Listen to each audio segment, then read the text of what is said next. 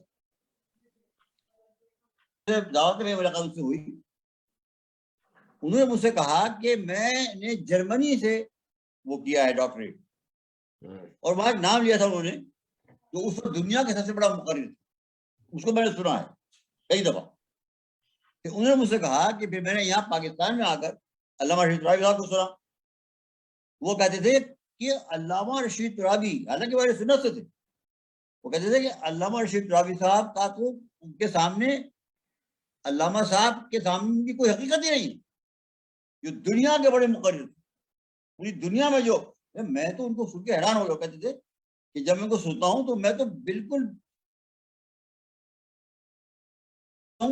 میری تمام توجہ ان کی طرف ہو جاتی.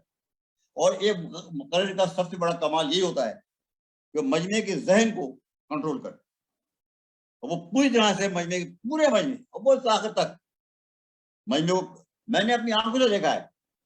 ایک بار وہ مجلس پڑھ رہے تھے, میں دیر سے آیا تھا, میں پیچھے بیٹھا ہوا تھا, میں باہر پیچھے سن رہا تھا. ایک لڑکی کوئی 12-13 سال کی تھی, وہ نکل کے آئی عورتوں میں سے. علامہ صاحب باہر پڑھ رہے تھے, صحن میں ممبر بچھا ہوا تھا. اس نے علامہ صاحب کو دیکھا تقریر کرتے ہوئے, بچی ہے وہ, اس کا منہ کھلا رہ گیا. آدھے گھنٹے تک وہ بے سدھ بے حص و حرکت سنتی رہی. حالانکہ ایک لفظ سمجھ رہی تھی, صرف ان کا انداز بیان, ان کی آواز کا جو نشیب و فراغ, اشارے, انداز بیان, زبان, اس کی اٹھان اتار اتنا پرکشش تھا کہ وہ سنتی رہی حیرت کے ساتھ اور دیکھتی رہی.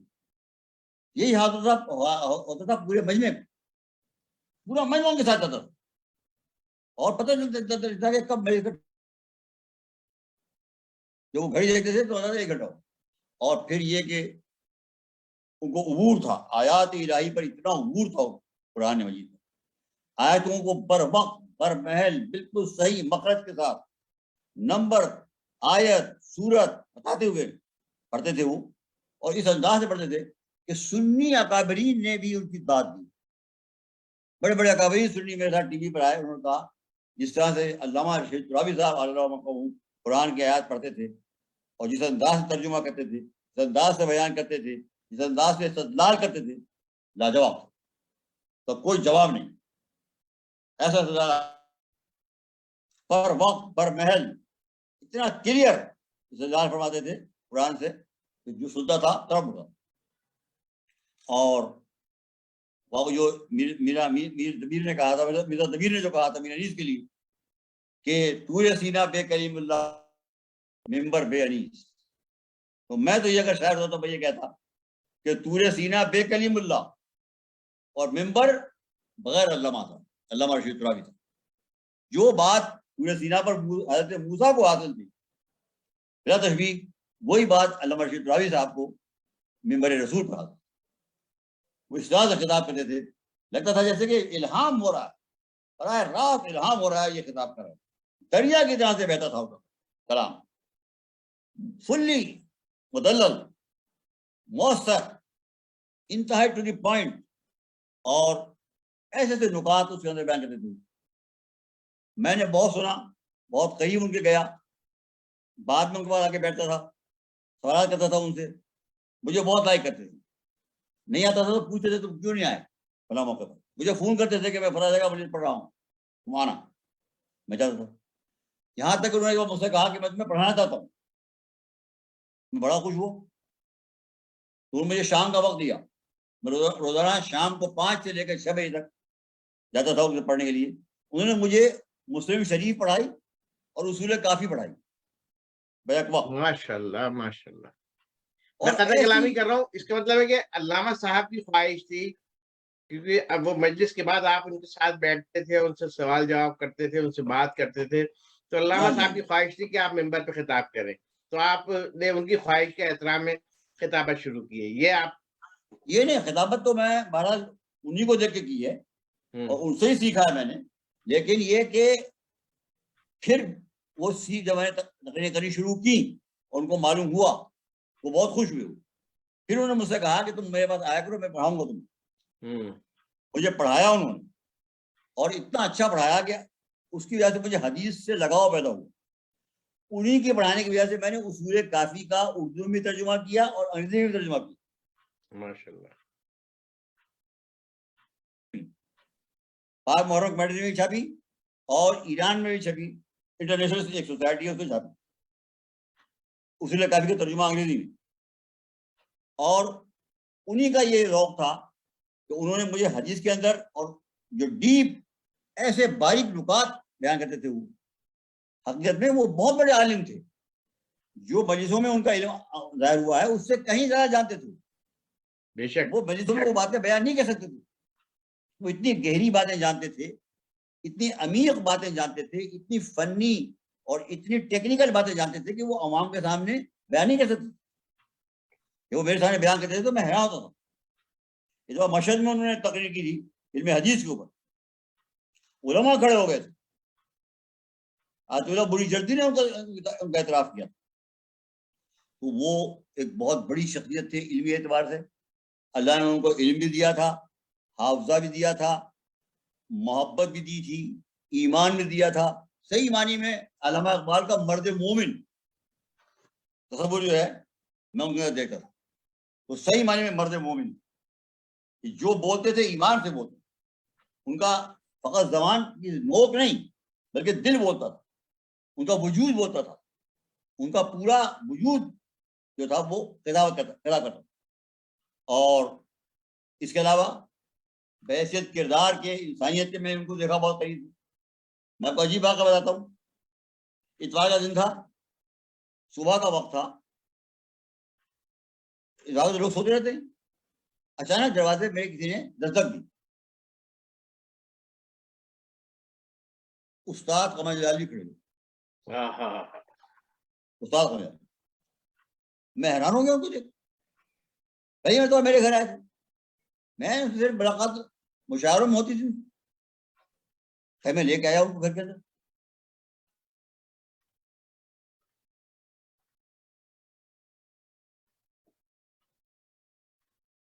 جی. ایک بوڑھا آدمی, اور مجھ سے کہتے ہیں کہ میں غزل سنانے کے لیے آیا ہوں. میں نے غزل کہی تھی رات کو, ظاہر اتوار کو کون اٹھتا ہے, تو میں سمجھا مولوی صاحب. میرے پیچھے کہا مولوی صاحب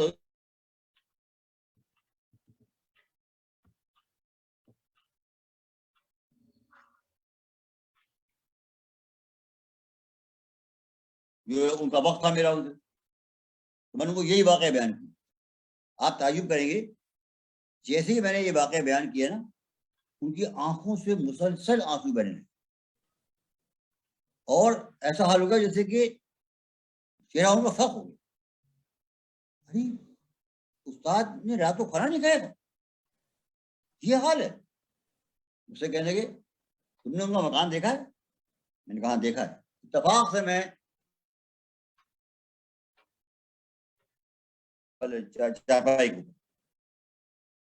میں نے کہا مجھے مل جائے گا. کہیں آج پڑھیں گے نہیں, آج چلتے ہیں ان کے پاس. شیروانی پہنی, ٹوپی پہنی, خود ہی ڈرائیو کرتے تھے وہ, یہ ساتھ بٹھایا چلے. میں اسی گلی میں پہنچا ڈھونڈتا ہوا جہاں سے میں نے ان کو دیکھا تھا. اتفاق کی بات کہ وہ سامنے چارپائی پہ بیٹھے ہوئے تھے. استاد قمر جلالی ایک بنیان پہنے ہوئے میلا تھا. میں نے کہا ارے اللہ, استاد تو بیٹھے ہوئے. علامہ صاحب نے وہیں گاڑی لگائی, اترے. وہ بھی حیران ہو گئے, استاد بھی. دیکھا ان کو, چھوٹا سا مکان تھا, ان کا داماد تھا, وہ رہتا تھا. علامہ صاحب وہیں کسی وہیں جا کے بیٹھے چارپائی کی, اور داماد سے کہا کہ ان کا سامان, سب سامان لے آؤ, جو سامان ہے وہ لے آؤ. وہ ان کا داماد ایک چھوٹی سی لوہے کی پیٹی میں وہ رکھ کے لے آیا, کپڑے اور تھوڑے سے کاغذات, قلم, یہ کل سامان. علامہ صاحب نے اپنا کارڈ نکالا اور اس کے داماد کو دیا اور کہا کہ دیکھو آج سے میں لے جا رہا ہوں ان کو اپنے پاس, ابھی میرے پاس رہیں گے, میری ذمہ داری. استاد میری ذمہ داری, آپ کو جب آنا ہو آپ یہاں آ جائیں, یہ پتہ ہے, یہ ٹیلی فون نمبر ہے, جب چاہیں آئیں, جب چاہیں میرے آ کر جب چاہیں لے جائیں, مگر اب یہ ذمہ داری میری ہے, میں لے جاؤں گا. صاحب انہوں نے بٹھایا ان کو اپنے ساتھ, پیٹی رکھی پیچھے ڈگی میں ان کی, ہم تینوں آئے گھر واپس. علامہ صاحب ان کو اندر لے کے آیا, میرے ساتھ آیا ان کے کمرے کے ساتھ ہی ایک بہت بڑا کمرہ تھا بیڈ روم کے ساتھ.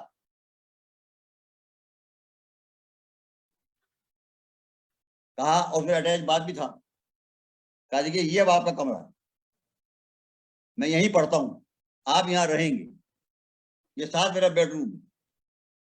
اب آپ جو میں کھاؤں گا وہ آپ کھائیں گے, میں پہنوں گا وہ آپ پہنیں گے, اور آپ اب میری ذمہ داری. جناب ایک ہفتے کے بعد یہ میں نے دیکھا کہ استاد بہترین شیروانی پہنے ہوئے ہیں, نئے کپڑے پہنے ہوئے ہیں, اور یہاں پر نوٹ ان کے چمک رہے ہیں, 100 کا نوٹ, زمانے میں بہت بڑی چیز تھی 100 کا نوٹ, یہاں چمک رہے ہیں ان کے, اور چہرہ. کہنے لگے, مجھے نام لے کے کہا, حسن, تینوں وہ میرے ساتھ کھانا کھاتے ہیں. علامہ صاحب جو خود کھاتے ہیں میں کھاتا ہوں, جو پیتے ہیں میں پیتا ہوں. کپڑے آتے ہیں تو کپڑے, جس کپڑے کی قمیص ان کی بنتی ہے اسی کپڑے کی قمیص میری بنتی ہے. جس کپڑے کی شیروانی وہ بناتے ہیں اپنی, ویسی میری بناتے ہیں. جتنے کپڑے ان کے بنتے ہیں اتنے کپڑے میرے بنتے ہیں. کیا کہتے ہیں, وہ کھاتے ہیں وہ میں کھاتا ہوں. بیٹے روزانہ ان کی مجھے سلام کرنے آتے ہیں, باپ کو سلام کرنے آتے ہیں, ایسے مجھے سلام کرنے آتے ہیں. واہ واہ, اپنے باپ کا احترام کرتے ہیں, میرا خیال کرتے ہیں, مجھے اپنا بزرگ سمجھتے ہیں, اور نہایت احترام کے ساتھ آخری عمر تک استاد ان کے ساتھ رہے, اور انہوں نے اتنا احترام ان کو دیا کہ وہ خود کہتے تھے زبان سے اپنی کہ زندگی میں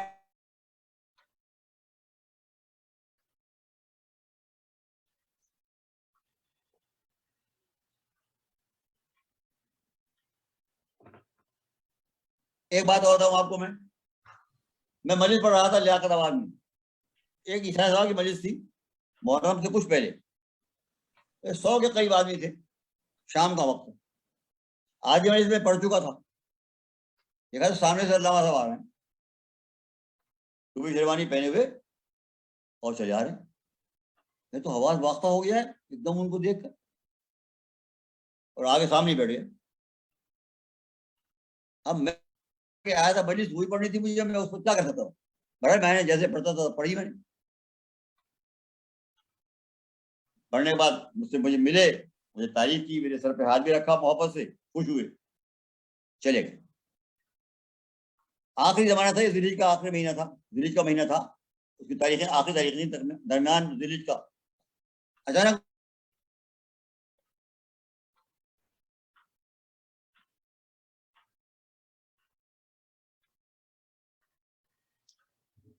محرم آ گیا ہے, اور مجھے 4 اشرے پڑھنے, اور مجھے ڈاکٹر نے منع کر دیا 4 اشرے پڑھنے سے, وہ تمہیں پڑھنا میری جگہ. میں نے کہا علامہ صاحب کہاں آپ اور کہاں میں مبتدی ہوں, میں کہاں وہ حق ادا کر سکوں گا جو آپ ادا کرتے ہیں وہاں, میری بس کی بات نہیں ہے. کہا نہیں, میں نے آپ کو سن لیا ہے, آپ پڑھیں گے, آپ ہی کو پڑھنا ہے. کل وہ آئیں گے وعدہ لینے کے لیے, کہہ کے فون بند کر دیا.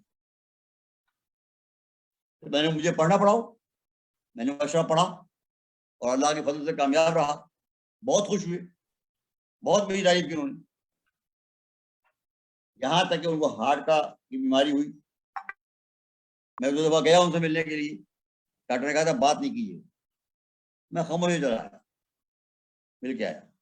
جب اسپتال میں داخل ہو گئے وہ, تو میں ایک مرتبہ ان کو دیکھنے کے لیے گیا. وہ کمرے کے اندر تھے, اور باہر شیشہ لگا ہوا کھڑکی سے,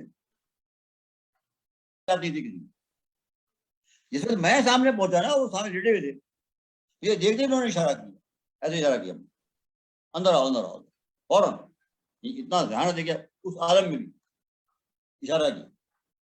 تو ڈاکٹر نے فوراً دروازہ کھول دیا, میں گیا قریب بیٹھا, میں نے کہا علامہ صاحب کیسا مزاج ہے؟ کہنے کا اشارہ کیا اس طرح, کہنے کا بس اب میں جا رہا ہوں, اب میں تیار ہوں جانے, ختم, تو میرے لیے دعا کر, بس اتنا کہا.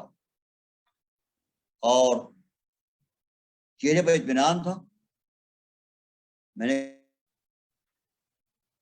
دیکھا اللہ کو, قوم کو آپ کی ضرورت ہے, ہمیں آپ کی تربیت کی ضرورت ہے, آپ کی, ہم سب دعا کر رہے ہیں, سارے امام باڑوں میں آپ کے لیے دعا ہو رہی ہے. بہت خوش ہوئی اس بات. میں نے کہا ہر مجلس میں آپ کے لیے دعا ہوتی ہے,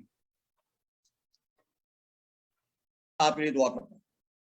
بہت خوش ہوئے, مگر مجھے بار بار یہ کہتے رہے اشارہ کر کے, مطلب اشارہ یہ مجھے کہہ رہے تھے کہ گویا اب میں بچنے والا نہیں. اور واقعی اسی کے 3 دن کے بعد ان کا انتقال ہو. واقعی ان کے میں یہ کہہ سکتا ہوں کہ جو اقبال نے مومن کے لیے کہا ہے کہ ہر لہجہ ہے مومن کی نئی شان نئی مان, رفتار میں گفت اللہ کی برہان, وہ محفل یاراں تو برے شب کی طرح نہ, رزم حق و باطل ہے وہ فولاد ہے.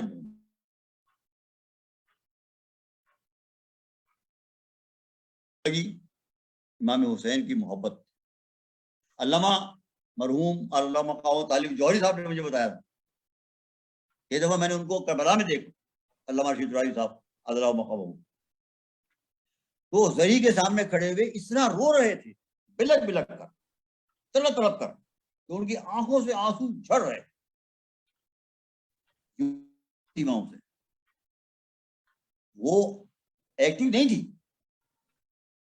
لوگ کہتے تھے یہ ایکٹنگ نہیں, یہ محبت ہے, یہ عشق ہے آل محمد, یہ عرفان ہے, یہ معرفت ہے امام کی, جو ان کا پورا جسم, ان کا پورا اعضا گواہی دیتے تھے کہ وہ بولتے تھے, اور اس محبت کے ساتھ بولتے تھے. حافظ زیادت جامعہ جب پڑھتے تھے وہ ان کا روشن ہوتا. زیادت جامعہ جو انہوں نے پڑھتی ہے وہ ریکارڈ پہ ہے, اس طرح انہوں نے زیادت کہتے تھے میں روزانہ زیادت جامعہ پڑھتا ہوں. مجھے کہا کرتے تھے کہ زیادت جامعہ ضرور پڑھا کرو, اور انہیں یہ کہنے میں نے زیادت جامعہ پڑھی, اس کا ترجمہ کیا اور چھاپا. وہ واقعی جو شخص پڑھتا ہے وہ مجھے کہتا ہے کہ یہ پڑھو گے تو صحیح معنی میں اہل بیت سے تمہیں محبت پیدا ہوگی. اور واقعی یہ ہوا کہ میں نے اس کو جب پڑھا, مجھے جو معرفت اس سے حاصل ہوئی وہ کسی سے حاصل نہیں ہوئی. اور امام حسین کی محبت مجھے علامہ رشید توابی صاحب سے ملی. سبحان اللہ.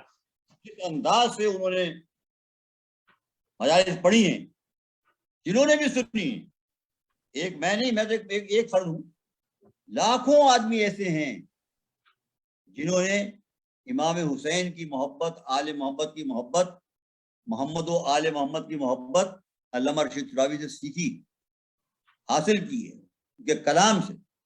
اور میں نے سنیوں کو دیکھا ہے, سنی حضرات کو دیکھا ہے روتے ہوئے. عام سے کتنے سنی علماء نے میرے سامنے اقرار کیا کہ ہم نے جب سنتے تھے علامہ صاحب کو تو ہم روتے تھے. یہ ان کا کلام کمال تھا. اور جب مسائل پڑھتے تھے تو واقعا لگتا تھا کہ یہ معجز من اللہ, اللہ کی تائید. امام کا خاص ان پر ہاتھ تھا. میں تو کہتا ہوں یہ خاص ایک معجزہ تھا. جب وہ مسائل پڑھتے تھے تو قیامت تھی. آج بھی آپ کو ایسی مثال نہیں ملے گی. میں نے عرب ذاکرین کو سنا, بڑے ٹاپ کے ذاکرین کو سنا ہے, ذاکرین کو سنا ہے, مگر میں نے کسی کلام میں ایسا نہیں دیکھا جو کلام علامہ صاحب کے مذاہب میں, فضائل میں پورا مجمع کی زبان کی نوک کے تنازع الٹ پلٹ جاتا تھا. تیار کی موجوں کی طرح سے لوگ جو تھے وہ موجے مارتے تھے اور مجمع بے تحاشا ہوتا تھا. اور اتنی توجہ سے ہوتا تھا, اور ایسی محبت آل محمد ان کے اندر پیدا ہوتی تھی کہ واقعا وہ ایک مثالی ذاکر تھے. حقیقی معنی میں ذاکر جسے کہتے ہیں, ان کو یقیناً امام کی تائید حاصل, لازماً ان کو امام زمانہ سے تھا. وہ